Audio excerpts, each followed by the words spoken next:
Nesta edição, o programa TVDH fala sobre Plano Nacional de Educação, Balanço e Projeção. Eu, Marcelo Dantas, e o professor Manuel Moraes, advogado e cientista político, recebemos Liz Ramos, educadora do Centro de Cultura Luiz Freire, integrante do Comitê Pernambuco da Campanha Nacional pelo Direito à Educação e mestra em Educação. Começa agora o programa TV Direitos Humanos. O TVDH é uma iniciativa da Cátedra Unesco-Unicap de Direitos Humanos Dom Helder Câmara, produzido por estudantes de jornalismo do projeto de extensão EducomDH, Educomunicação e Direitos Humanos na Mídia, numa parceria com a Cátedra Luiz Beltrão de Comunicação, o Centro Dom Helder Câmara de Estudos e Ação Social, o Movimento dos Trabalhadores e Trabalhadoras Rurais Sem Terra, o MST, o Centro das Mulheres do Cabo e o Centro de Cultura Luiz Freire.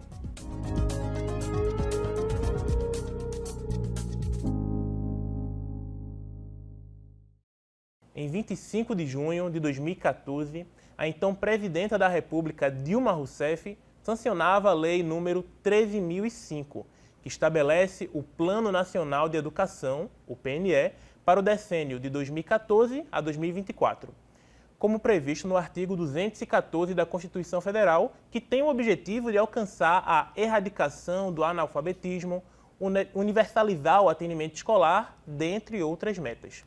O Plano Nacional de Educação estabelece 10 diretrizes e 20 metas e estratégias para os 10 anos seguintes, em todos os níveis da educação no país. Agora, 2024, é momento de avaliar como foi o PNE e quais as demandas que surgem para os próximos 10 anos. Manuel Moraes, Liz Ramos, muito obrigado por terem topado estar aqui com a gente, falando sobre direitos humanos e, sobretudo, falando sobre o direito à educação. No começo eu sempre falo fulano de tal, que é não sei de onde, mas eu sempre acho muito mais genuíno a própria pessoa se apresentar, trazer mais alguma informação ou repetir a mesma coisa, mas da sua própria voz. Liz, por favor. Muito prazer estar aqui. Eu acho que esse programa tem uma contribuição enorme ao debate sobre os direitos humanos e o cotidiano, que ele aparece de diversas formas. Eu sou uma educadora popular, sou uma mestra, sou filósofa e fiz agora meu mestrado em políticas educacionais, onde eu estudei o financiamento da educação infantil e me dediquei muito a estudar o Plano Nacional de Educação.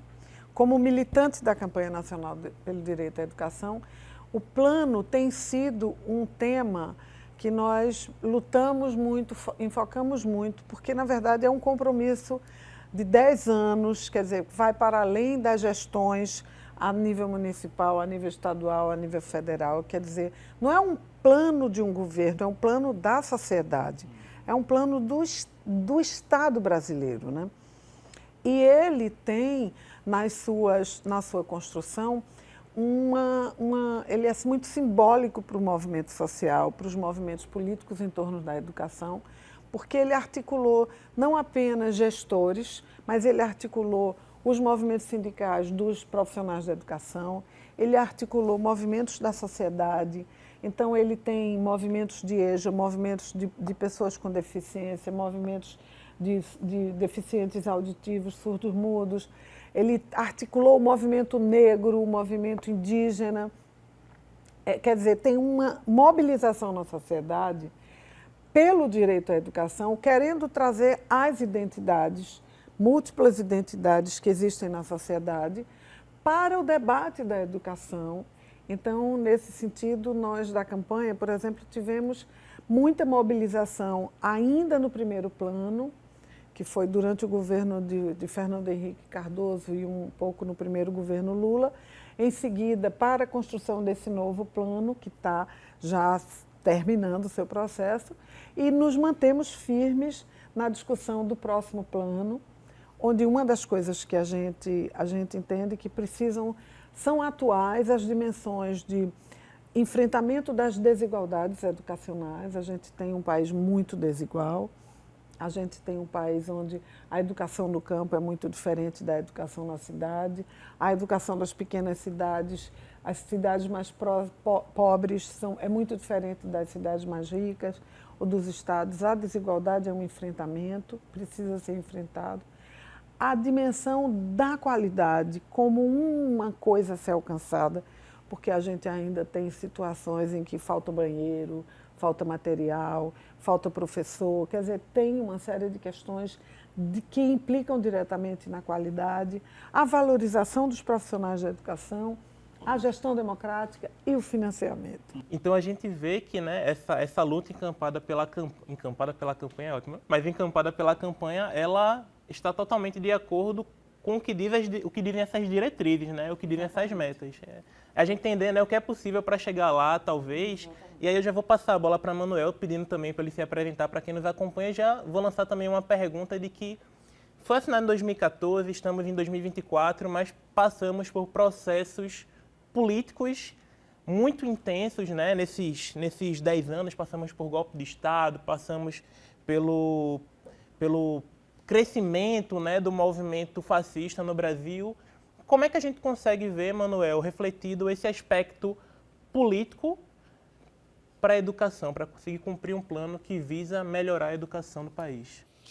Primeiro, sua pergunta é super importante, eu acho que ela é central, né, no debate sobre o plano, porque, de fato, ele está relacionado à ideia de soberania.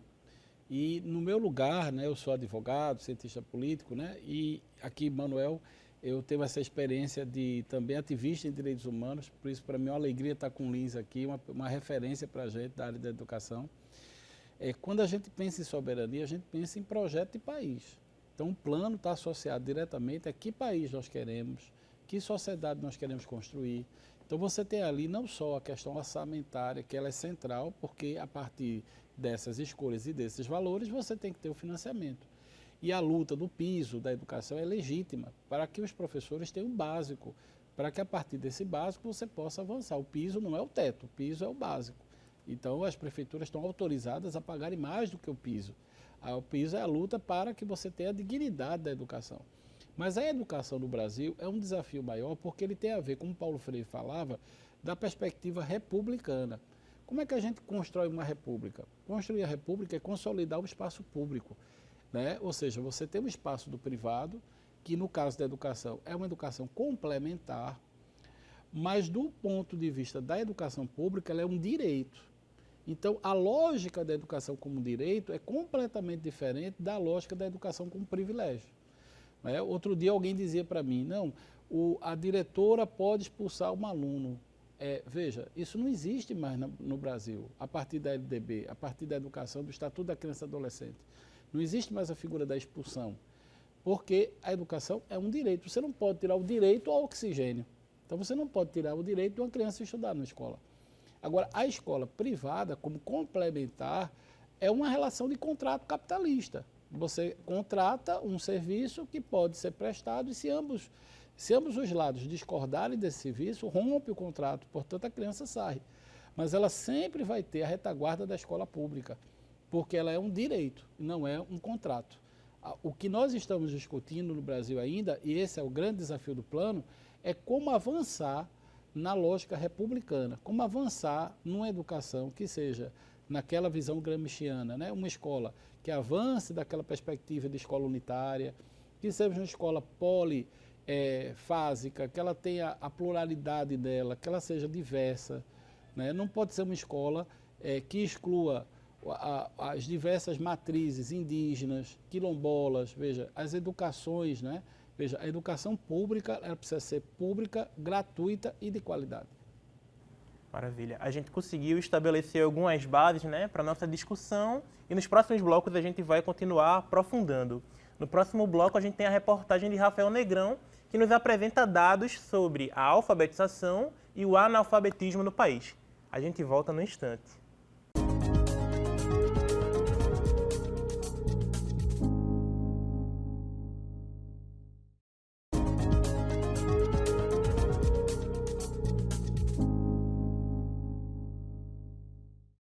Estamos de volta com o segundo bloco do TVDH, que nesta edição fala sobre Plano Nacional de Educação, Balanço e Projeção. Agora a gente acompanha a reportagem de Rafael Negrão. Em 2022, o Brasil registrou 163 milhões de pessoas de 15 anos ou mais idade, das quais 151,5 milhões sabiam ler e escrever. a taxa de alfabetização foi de 93% e a taxa de analfabetismo foi de 7%. Dados do Censo Demográfico do Brasil de 2022 revelou que 11,5 milhões de brasileiros de 15 anos ou mais idade não sabem ler e escrever um bilhete simples. A taxa de analfabetismo foi de 7%. É muita gente sem esse direito básico garantido e fora da sala de aula. De acordo com a especialista Andressa Pelanda, coordenadora-geral da Campanha Nacional pelo Direito à Educação, esse quadro revela uma grande violação dos direitos humanos ao não garantir a essas pessoas que chegam aos 15 anos de idade o direito de saber ler e escrever. Isso é gravíssimo, né? A gente, em 2023, pela PNAD contínua do IBGE, a gente tem 9,3 milhões de pessoas analfabetas absolutas, né? Então, que não sabem ler ou escrever. Isso corresponde ao contingente maior do que a população de muitos países no mundo, né? E não tem nenhuma justificativa para que isso aconteça, né? Isso significa por trás uma série de violações. Andressa Pelanda reforça ainda um outro grave problema, que é a falta de registros e dados sobre o analfabetismo funcional, pois o último dado foi de 5 anos atrás, que revela que 1/3 da população brasileira de 15 anos era analfabeta funcional, que são pessoas que leem, mas não entendem e não sabem resolver operações básicas de matemática. A gente sequer tem dados atualizados sobre analfabetismo funcional, né? O último dado que a gente tem do INAF, né, é de 5, 6 anos atrás, em que a gente vê 1/3 da população acima de 15 anos brasileira em situação de analfabetismo funcional, o que é também gravíssimo, né? Dado que, para caracterizar analfabetismo funcional, a pessoa consegue identificar as letras, né, ver palavras, mas ela não consegue compreender de forma plena, interpretar uma frase, um parágrafo inteiro. Então, isso também impacta profundamente nos direitos, no acesso aos demais direitos. A gente estava falando no intervalo, né, Liz, sobre a grande preocupação, que essa foi uma das metas mais atingidas, e o professor ressaltou muito a perspectiva da pandemia. Pode socializar um pouco para quem nos acompanha, saber essa nossa conversa de bastidores? Essa questão da alfabetização é importante a gente separar. Uma coisa é a meta da alfabetização, aquele direito básico das pessoas saberem ler e escrever. Outra coisa é a educação de jovens e adultos, né, que são as pessoas que não completaram a educação fundamental, a educação básica na idade certa, que têm direito a voltar. Acontece muito com trabalhadores, com donas de casa, com mulheres que voltam a estudar depois que os filhos cresceram. Então, vamos separar essas duas coisas. Com relação à alfabetização, a gente vê que havia um esforço, um compromisso de enfrentar a alfabetização, sim, as pessoas que não sabem ler, no momento que a sociedade como um todo, no mundo todo, trabalha com a sociedade da informação. Você hoje ser uma pessoa que não sabe ler, você se ausenta, você se afasta de uma série de direitos, de benefícios, de não saber ler o nome de um ônibus, se não saber ler o nome de uma rua, quer dizer, tem impactos na vida das pessoas de uma forma bem mais ampla. Essa política e a política de educação de jovens e adultos foram extremamente prejudicadas nesses últimos 10 anos, tem sido muito prejudicada pela falta de investimentos. E significa, assim, não apenas pensar em oferecer um curso de EJA, mas oferecer um curso de EJA que seja atrativo, que seja interessante, que possibilite o interesse daqueles adultos que não estudaram em voltar para a escola. Outra coisa que a gente percebe é que, infelizmente, a gente tem hoje uma população que estudou e não conseguiu aprender a ler ou não conseguiu dominar, né? Então, assim, são pessoas que vão precisar voltar para a escola. Muitas vezes é uma jovem adolescente com 15, 16 anos que foi mãe, que teve que abandonar, ou é um menino que precisou trabalhar. Quer dizer, tem várias situações. Então, a escola precisa pensar nesses estudantes de uma forma diferenciada. Não pode ser a mesma aula que é dado para o aluno de 15 anos, com o aluno de 12 anos, que é dado para uma mulher ou um homem de 40 anos, que tem, quer dizer, tem toda uma questão pedagógica que precisa se investir. Infelizmente, foi bastante prejudicado com a falta de investimentos. Eu queria também destacar que não é só o investimento público federal, mas também o investimento dos municípios em criar turmas de EJA, principalmente nas áreas rurais, onde tem um coeficiente maior de pessoas analfabetas. Manuel, e pegando nessa perspectiva, né, de provocar para socializar com o pessoal, que a gente cochichou aqui, né, nos bastidores, você estava falando também, né, sobre o sentido da alfabetização, não ser simplesmente o ato de sentar, abrir o livro e começar a ler, né? É todo um processo e, levando em conta essas desigualdades educacionais, é um processo cada vez mais complexo. Pode compartilhar um pouco com a gente essa perspectiva? O desafio é tirar a Constituição do papel. Então, quando você tem uma Constituição como a de 88, que defende, né, a cidadania, portanto, a educação, como dizia no bloco anterior, é um direito, veio toda uma legislação complementar, que nós chamamos de LDB, Lei das Diretrizes Educacionais da Educação, que vai estruturar o sistema de ensino. Mas, pasme, nem sistema de ensino nacional nós temos, na verdade. Nós temos uma estrutura de ensino que nós achamos que é um sistema de ensino nacional. Na verdade, existe um Conselho Nacional da Educação que, por ausência de um sistema nacional, acaba regendo os subsistemas estaduais e municipais, porque, na verdade, pela lei do sistema, cada ente federado pode criar o seu sistema. Então, é muito comum que os municípios criem um sistema, mas não é uma regra. No estado de Pernambuco, por exemplo, é pioneiro na construção de vários municípios que têm seu sistema de ensino. E isso significa um amadurecimento do ente federativo, porque quando ele cria o sistema de ensino, né, Lins, ele estabelece a condição de propor seus programas, é como se fosse um amadurecimento da condição do gestor municipal da educação efetivar a educação a partir da realidade local.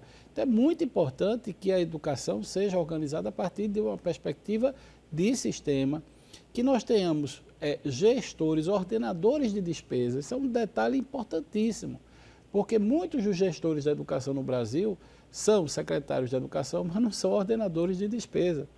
Então, significa dizer que ele fica como educador ou como alguém que está gestando a educação, mas quem de fato administra a educação não é ele, é alguém de confiança do prefeito, do governador, enfim, que vai operar um regime de contenção de gastos. E aí a gente chega no governo federal, no governo Temer, com a chamada PEC dos gastos, né? Que vai gerar um impacto importante na educação, porque a educação, veja, se a gente pensar o coeficiente constitucional de 25%, o coeficiente é baseado no que o Brasil arrecada. Veja, se você estabelece um piso, você deixa de projetar, ou seja, o crescimento da educação e você passa a ter recursos limitados para manter o que existe. Então gera um déficit permanente, porque a população não cresce, as escolas não avançam, o ensino superior, veja, nós só temos 18% da população, 18% a 20%, os dados aqui, claro, que não são precisos, mas mais ou menos essa fatia de jovens da idade escolar que estão na universidade. Então, a quantidade de universidades que precisam ser abertas para que a gente transforme o ensino superior em um direito é imensa. E por isso que o governo federal precisa criar programas para que o sistema complementar de ensino ou comunitária atue no acesso à educação superior. A gente consegue entender, né, que nessa construção do Plano Nacional de Educação, uma perspectiva importantíssima é fazer a escuta, né? E é com essa provocação que a gente vai para o próximo bloco fazer a escuta das ruas. A gente volta já já.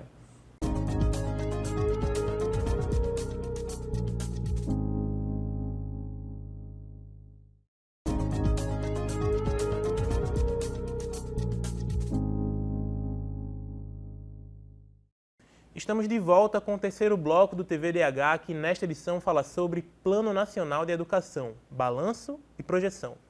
Agora vamos ouvir o que dizem as ruas. É hora do quadro Fala Povo, com Cecília Belo.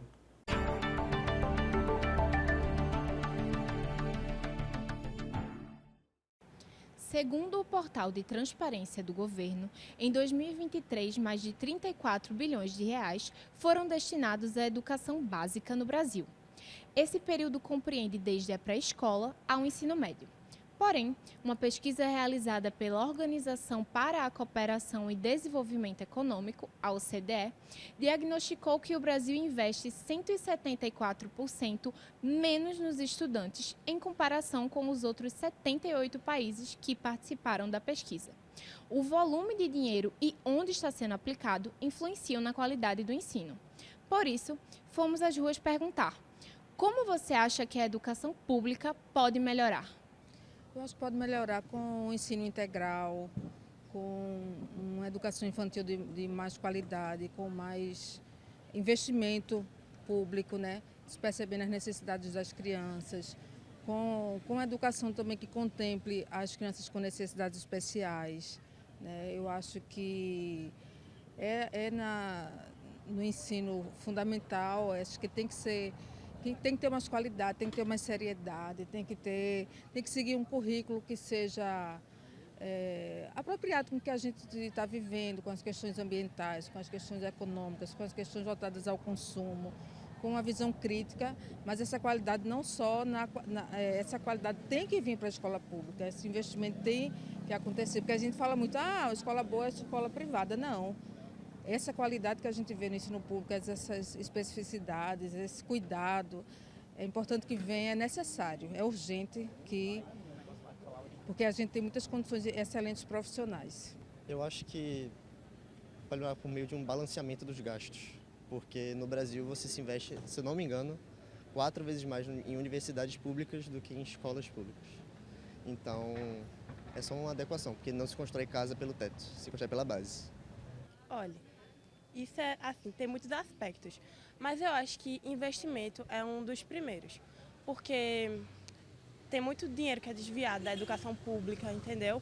E também as pessoas têm uma visão muito errada da educação pública. Então, eu acho que assim, se for trabalhar direito de forma correta, eu acho que pode melhorar sim, muito.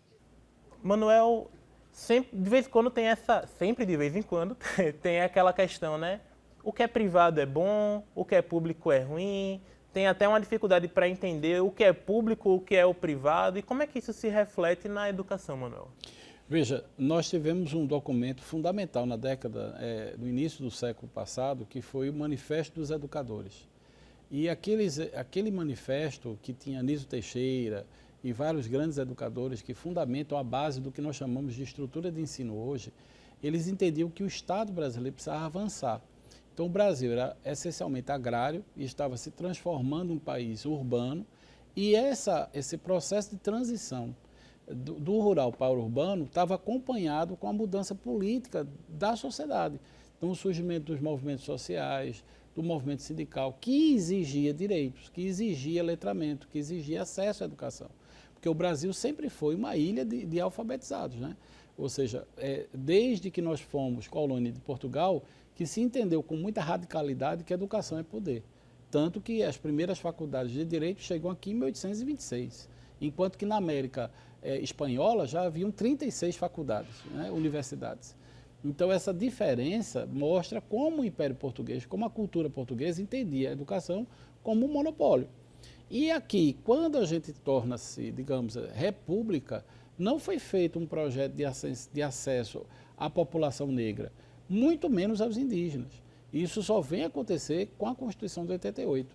Então, quando a gente pensa essa ideia do público no Brasil, ainda é muito patrimonialista. Então, há uma idealização do privado, porque o privado representa o investimento do capital, portanto, nós estamos falando de uma sociedade capitalista que entende a educação como um produto mercadológico. Na perspectiva de Paulo Freire, a educação não é um produto, a educação é um direito. Portanto, cabe à sociedade exigir do Estado financiamento, concurso público, qualidade de educação, para que esse direito seja efetivo em toda a sua totalidade. Portanto, essa diferença é muito interessante, porque o grande investimento tecnológico no mundo é feito pelo público e não pelo privado. Os centros de pesquisa mais avançados, as tecnologias que nós usamos aqui hoje para fazer esse programa, foi produzido internacionalmente com investimento público. não foi com investimento privado. Então, a educação pública, repito, não é um problema só de demarcar o espaço do público e do privado. É uma questão de soberania. Nós queremos ter um país soberano, precisamos ter uma população que, no mínimo, possa ler, escrever, se alfabetizar, produzir a leitura. E só um parênteses, a leitura para Paulo Freire não é a leitura de um texto, é a leitura do contexto. Porque para ele a leitura do texto já está implícito nesse direito à educação. Mas é ler o contexto, é o salto, não é, que a pessoa faz quando ele lê uma realidade a partir da consciência política que ele passa a ter a partir da leitura. Liz, durante essas falas, eu acho que talvez a palavra-chave foi financiamento. O pessoal foi falando, eu fui vendo você se coçando, doida para falar também, né? Preparou até um dossiê aqui para gente. A palavra é toda sua. Então, eu acho que essa é uma questão que está muito na boca das pessoas. Mas, primeiro, eu quero voltar para a história do plano. O plano tinha, na 20ª meta, a meta 20, o financiamento deste plano. Entendendo que este plano é o plano nacional. A nível dos estados tem o plano estadual e a nível dos municípios tem o plano municipal. Esses planos todos estão relacionados, as metas estão relacionadas e a meta do financiamento dizia que deveria ter um investimento na educação, um financiamento da educação pública que se equiparasse ao PIB do país. Não quer dizer que fosse a mesma coisa. Que a gente relacionasse o investimento na educação à riqueza do país, a um percentual da riqueza produzida. Por quê? Porque a gente entende que a educação é um insumo essencial no crescimento, no desenvolvimento de qualquer sociedade. Né? Você tem a sociedade que está discutindo inteligência artificial, que está produzindo inteligência artificial, que já venceu há anos o direito ao acesso à educação básica, enquanto a gente ainda está discutindo o acesso ao letramento, à alfabetização. Então, o financiamento é essencial para garantir esses planos todos, nesses sistemas todos, municipal, estadual e federal. Uma das coisas que tem nessa meta é a referência do financiamento à qualidade da educação pública. Quando eu estou falando aqui qualidade, eu quero dizer que qualidade eu também entendo como acesso. Porque se você não tem acesso, você também não vai nem discutir qualidade. Se eu não tenho o acesso a uma vaga na escola, essa qualidade, esse direito não está chegando até mim. Né? Se eu sou uma pessoa, por exemplo, com deficiência, né, com algum tipo de deficiência, ela, para ter acesso à educação, ela precisa ter uma educação que receba, que inclua, uma educação inclusiva, uma escola inclusiva. Isso é um elemento da qualidade também. Então, a gente tem uma qualidade que tem a ver com o acesso, e tem muita gente no Brasil que não tem acesso. Povos indígenas, povos quilombolas, ribeirinhos, gente que mora no campo e não consegue chegar na escola, ou tem acesso até um certo nível, mas não tem acesso a toda a educação básica. Então, a discussão do acesso permanece, mas também a qualidade. Porque você pensar, vamos pensar assim, eu sou mãe, eu quase sou avó. Aí você chega e você pensa, seu filho ou sua filha vai estar numa escola que não tem banheiro. Existe isso. Que não tem uma biblioteca. E aí você pensa, a biblioteca lá em casa tem computador, tem tablet, não sei o quê. Gente, o Brasil tem 200 e tantos milhões de pessoas.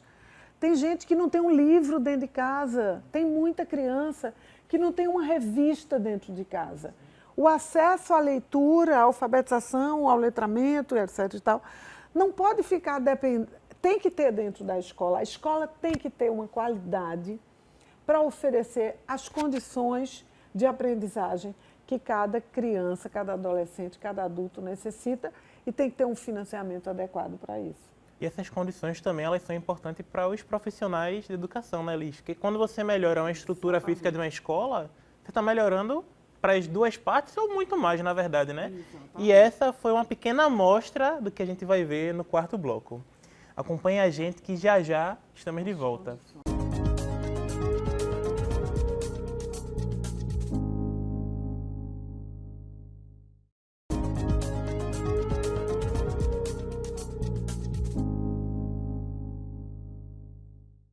Estamos de volta com o quarto bloco do TV Direitos Humanos, que nesta edição tem como tema Plano Nacional de Educação, Balanço e Projeção.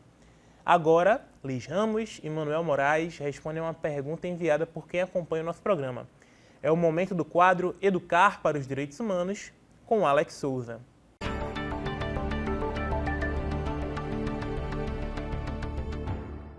Os trabalhadores da educação no Brasil enfrentam desafios que impactam suas condições de trabalho.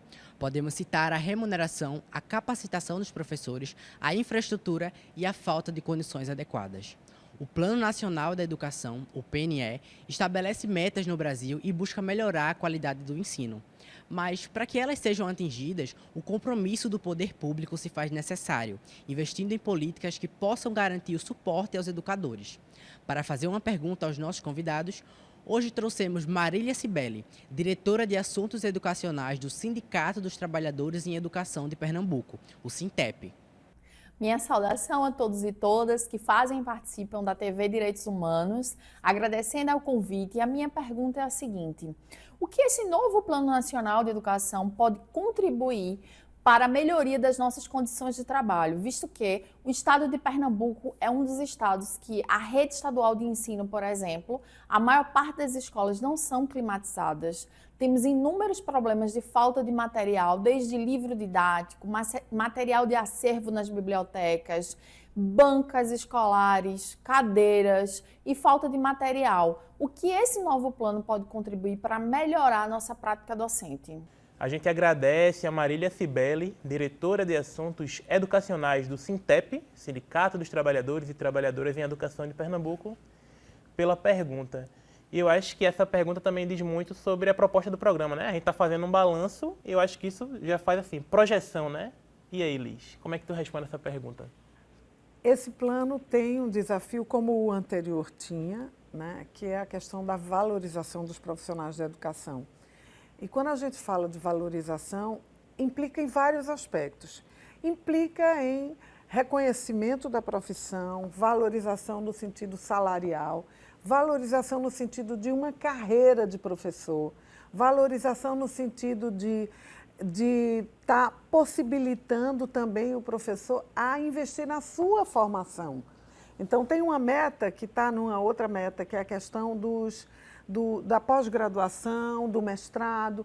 Então, facilitar isso, valorizar o investimento que o professor faz, que a professora faz, para melhorar os seus conhecimentos sobre a sua própria prática, né? A formação do professor.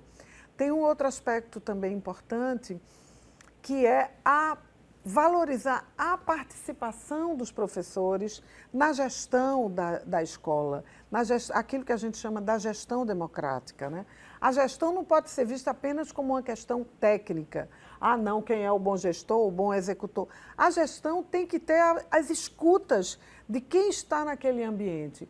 Tem que ter a participação dos professores, tem que ter a disputa do ponto de vista democrático mesmo, entre os professores, de quais são os mandos e os desmandos, os caminhos da gestão, do que precisa ser feito. Quando a gente fala em valorização dos profissionais, é também condições de trabalho. Condições de trabalho que significa espaço, infraestrutura das escolas, materiais didáticos, implica em condições, equipamentos, né? Por exemplo, hoje em dia, a gente não pode imaginar uma escola que não tenha computador e internet, né? E equipamentos de tecnologia comunicacional, porque são insumos importantes para o trabalho dos professores. Então, a gente precisa entender a valorização dos profissionais de uma forma mais ampla. E eu queria destacar aqui uma coisa, que é a própria valorização simbólica do professor na sociedade. Hoje em dia, quando se fala, meu filho quer estudar pedagogia, muita gente diz, não, né, que profissão...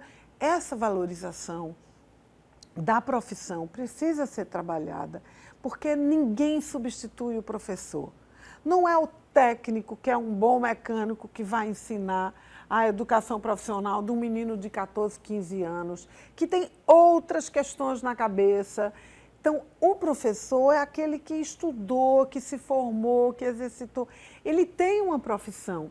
Então, valorizar esse trabalho é uma coisa que nós, enquanto sociedade, precisamos.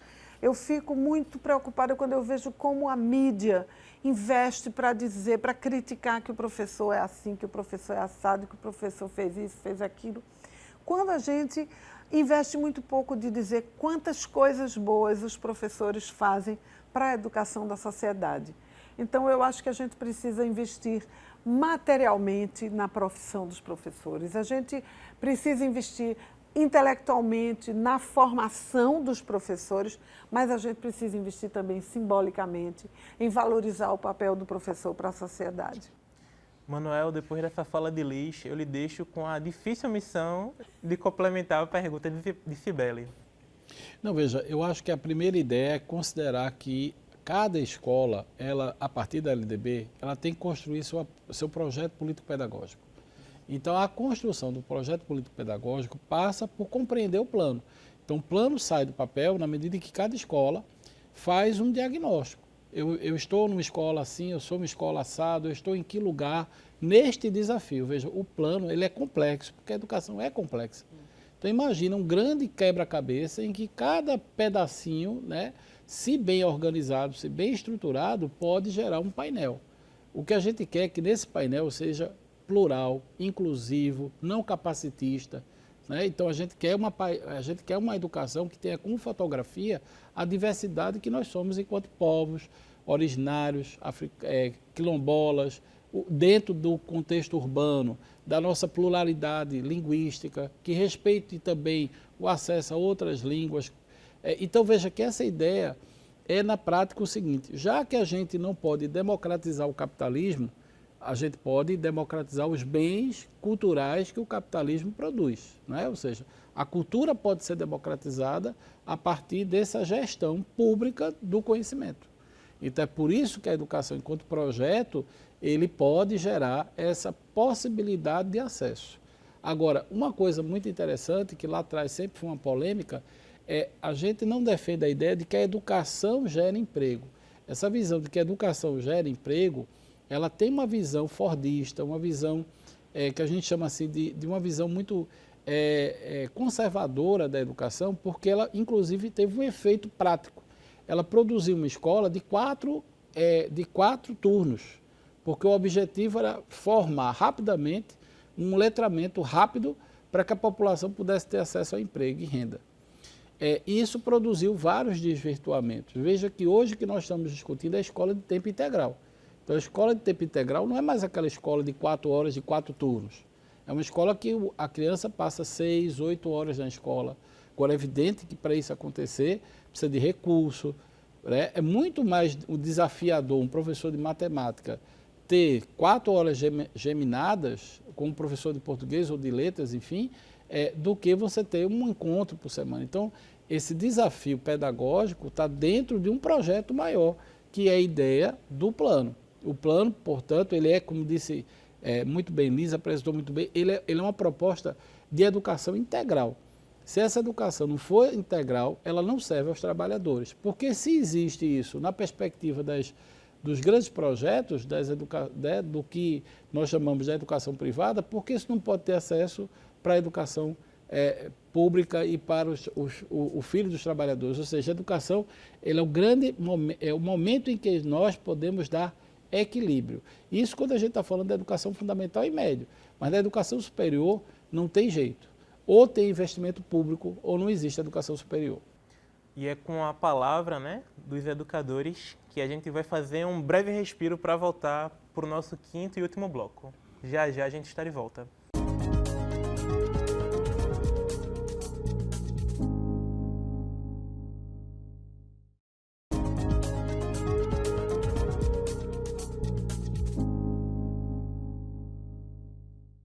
Chegamos ao 5º e último bloco do programa TVDH, que nesta edição fala sobre Plano Nacional de Educação, Balanço e Projeção.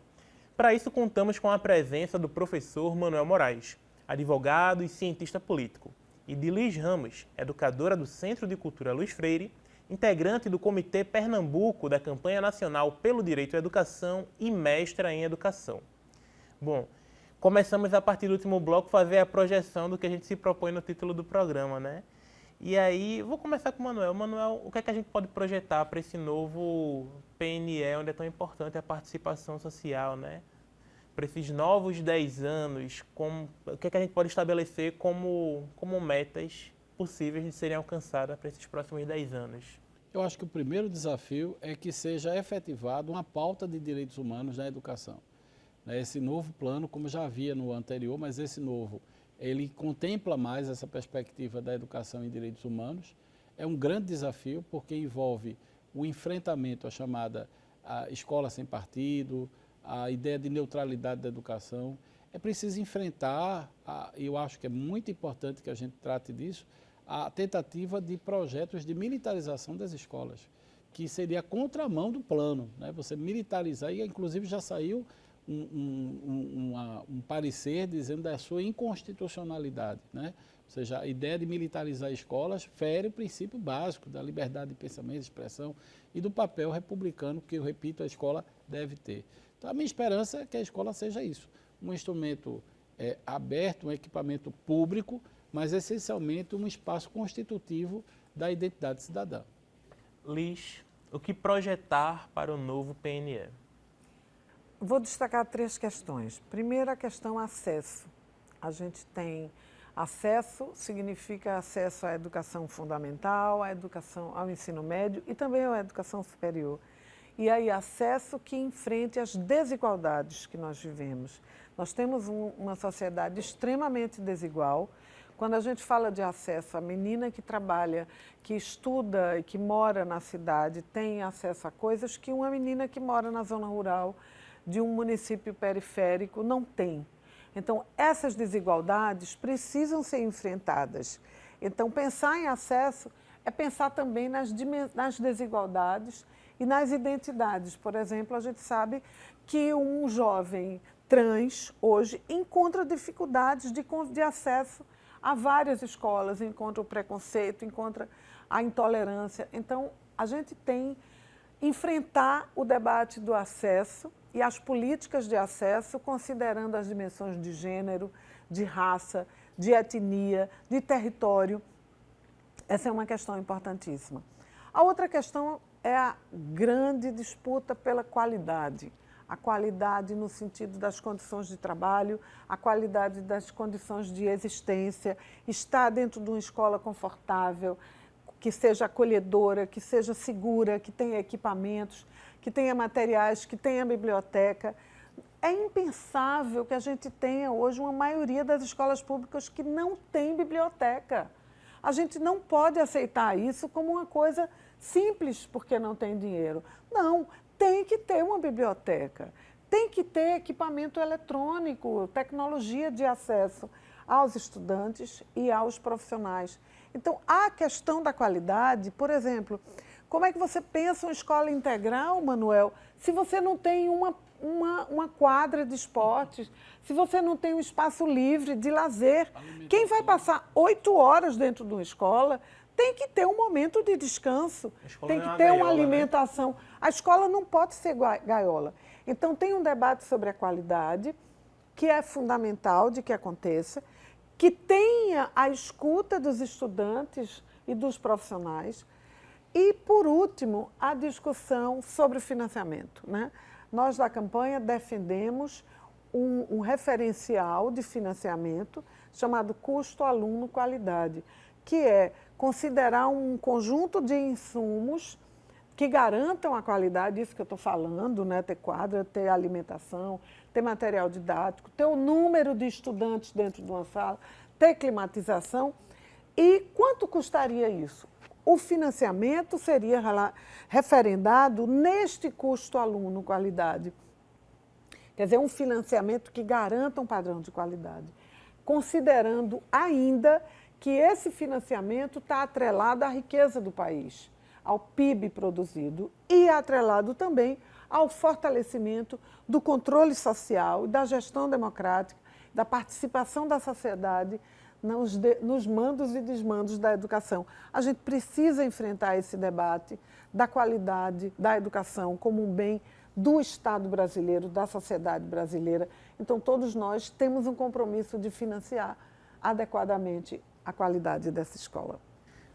A fala de vocês me lembrou agora que durante a pesquisa, né, para para esse programa, para eu não falar nenhuma besteira, eu estava assistindo um vídeo da Campanha Nacional pelo Direito à Educação, rememorando sobre a época que foi sancionada o atual PNE, né, que foi toda uma articulação, toda uma luta, e ficou muito marcado assim na minha cabeça o seguinte grito: a nossa luta é todo dia, educação não é mercadoria. Então eu acho que está em total sintonia com o que a gente está falando. E já falando desse vídeo da Campanha Nacional pelo Direito à Educação, eu aproveito para perguntar para Manuel, para Liz, como é que a gente pode continuar em acesso a esse debate, né? Quero saber mais sobre o Plano Nacional de Educação, quero saber mais sobre políticas de educação, quero saber mais sobre financiamento, que com certeza quem está nos acompanhando está muito instigado. Manuel, o que é que tu indica? Liz, o que é que tu indica? Eu indico o site da campanha, que tem muito material sobre o Plano Nacional de Educação, né, acessível. Várias outras ONGs, a gente no Centro de Cultura Luiz Freire, em parceria com o Centro das Mulheres do Cabo e o Comitê da Campanha, está fazendo um projeto de avaliação dos planos municipais de educação, porque não existe plano nacional se não tiver o plano municipal. É o plano municipal que vai estar focando no ensino fundamental, na educação infantil, na alfabetização. Quer dizer, essas coisas estão relacionadas nesse debate de sistema, né? Então, assim, eu acho que existe um site PNE para valer, a CNTE também tem diversos materiais de avaliação do plano. Então, são algumas referências para você acompanhar esse plano, porque esse plano pode parecer distante, mas ele tem tudo a ver com a merenda que você consome na escola, com o material didático que você não tem na escola, né? Com aquilo que você acha que deveria ter, com as condições do trabalho. Então, o plano é um plano de toda a política de educação. Ele precisa ser construído e avaliado com a participação da sociedade, inclusive. Manuel? Exatamente, para simplificar uma imagem que talvez me veio à cabeça, é uma espécie de receita de bolo, né? Quando você vai fazer um bolo, você tem uma receita. Fazer um bolo de chocolate e tal, qualquer que seja o bolo que você espera fazer, tem aqueles elementos. Então você tem uma receita, você mistura os elementos, que são os insumos, e você coloca no forno. E você, depois que tira do forno, você encontra aquele bolo. Então, a mesma coisa é o plano. O plano é como se fosse uma receita, onde você tem ali vários insumos, vários elementos. Agora, a diferença de um bolo, né, no sentido da palavra efetiva, é que o forno desse bolo, né, é a sociedade. Então, a gente, na verdade, quando prospecta, né, eu quero que a educação seja isso, é uma expectativa, porque, na verdade, a realidade é muito mais complexa do que esse debate. Então, na prática, esse forno pode gerar um bolo, ele pode solar, esse bolo pode não dar certo. Do mesmo jeito que um bolo, né, no mundo real, ele pode dar errado, né, ou seja, muito sal, muito açúcar, enfim, ele pode até fazer mal, né? Do ponto de vista da educação, a mesma coisa. Na nossa lógica se a educação não for um projeto de autonomia, não tiver vinculado a uma agenda dos direitos humanos, a educação também pode produzir uma situação fascista que a gente não quer para o Brasil. Maravilha. Agradeço mais uma vez a presença de Liz, a presença de Manuel, e a gente vai se despedindo agora. Nós agradecemos também. Estamos juntos. O TVDH é uma iniciativa da Cátedra Unesco-Unicap de Direitos Humanos do Helder Câmara, produzido por estudantes de jornalismo do projeto de extensão EduComDH, Educomunicação e Direitos Humanos na Mídia, numa parceria com a Cátedra Luiz Beltrão de Comunicação, o Centro do Helder Câmara de Estudos e Ação Social, o Movimento dos Trabalhadores e Trabalhadoras Rurais Sem Terra, o MST, o Centro das Mulheres do Cabo e o Centro de Cultura Luiz Freire. Acompanhe a gente nas redes sociais e traga sugestões. Anota aí, é @programatvdh.unicap. Estamos também no YouTube, nos canais Jornalismo Unicap e Cátedra Dom Helder. Lá você encontra outras edições do programa, sempre com o tema dos direitos humanos. Inclusive, se quiser passar esse programa na sua sala de aula, fique à vontade. Agradecemos pela companhia e até a próxima.